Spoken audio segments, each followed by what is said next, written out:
aí, galera do YouTube, tranquilos? Teacher Dalmi com vocês mais uma vez para mais uma aula. E hoje nós vamos continuar com a voz ativa e voz passiva, ok?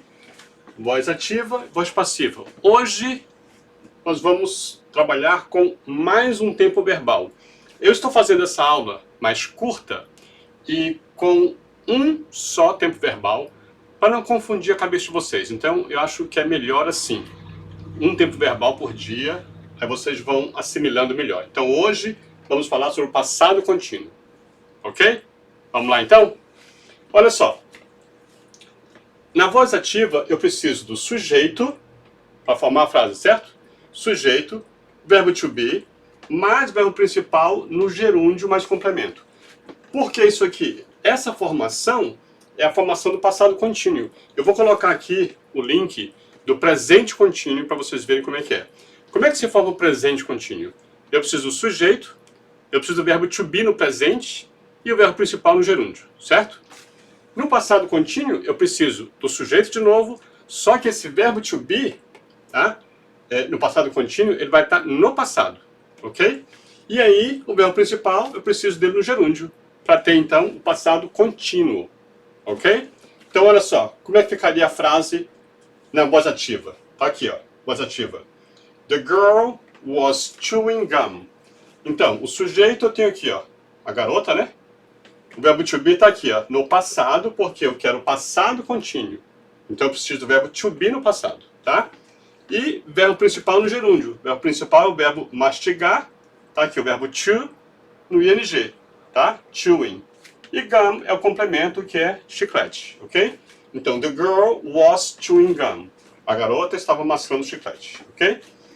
Para passar isso para voz passiva, olha só. Eu preciso do sujeito, was being, were being, mais o participio passado do verbo principal, tá? O que acontece aqui? Esse sujeito, ele vai ser o quê? Vai ser o objeto lá da voz ativa. Eu pego esse objeto da voz ativa, trago para frente como sujeito. Então ele passa a ser sujeito. O que era objeto da oração da voz ativa passa a ser sujeito da voz passiva, ok? E o was being é porque eu preciso do passado contínuo. O passado contínuo eu formo com o verbo to be. Então ele está aqui. E se for singular vai ser was being, se for plural vai ser were being, tá? Então, como é que ficaria a voz passiva nessa frase? Tá aqui, ó. Eu peguei o complemento, o objeto, quer dizer, tanto faz. Trouxe para cá, para a função do sujeito. Então ficou gum was being. Então eu peguei aqui o primeiro exemplo. Por que eu peguei was being? Porque gum é terceira pessoa do singular, é chiclete. Chiclete é terceira pessoa do singular, eat, tá? Então, é was being. Então, gum was being chewed. Eu preciso do particípio passado do verbo principal.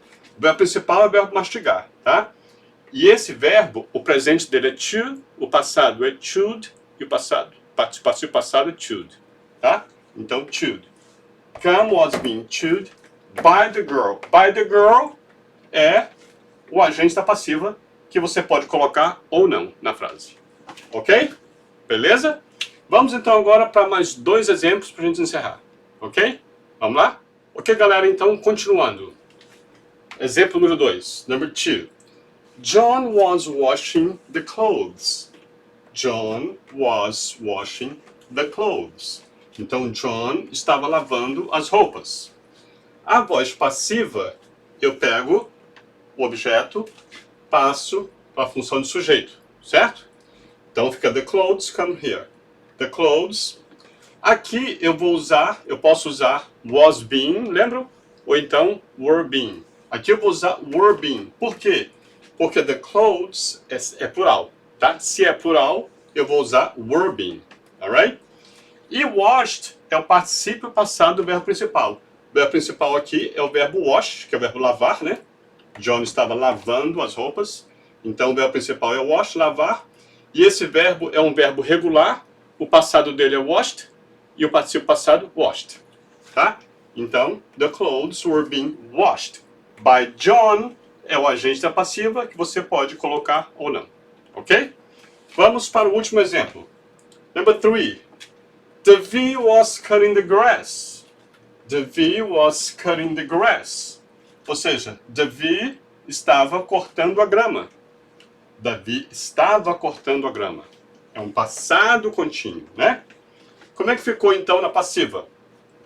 A grama, que é o objeto, vem para a função de sujeito. Então fica the grass was being, por quê? The grass é singular. Então eu tenho a opção de were being e was being. Was being é singular, were being plural, tá? Então aqui é singular. Então the grass was being cut. Esse cut é o quê? Participo passado do verbo principal. Aqui o verbo principal é o verbo cut, certo? O verbo cut, o presente é cut, o passado é cut e o participo passado é cut. Como é que você sabe disso? Tem que estudar, tem que aprender a listinha de verbos, tá? Eu vou colocar aqui o link da aula que eu dei sobre verbos do passado. Assistem lá, tá? Então, esse verbo é o cut aqui. O cutting é o gerúndio, né? Então, o verbo principal é o cut, que é o presente, mas eu preciso dele no participo passado. E o participo passado dele é cut, tá?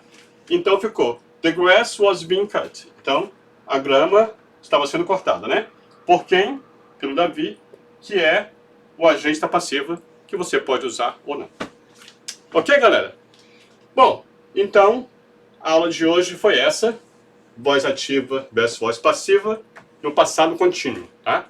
Mais um tempo verbal que a gente, então, aprende hoje, ok? Eu espero que tenham gostado da aula. Se gostaram, então, se inscreva no canal, dê o seu like, acione o sininho e compartilhe o vídeo com os amigos, ok? E caso queiram me seguir no Instagram, my Instagram is TeacherDalmy, ok? Tem muita coisa boa lá, muitas dicas legais no meu Instagram, TeacherDalmy, sigam lá, ok? Então, galera, I'll see you tomorrow, alright? Bye!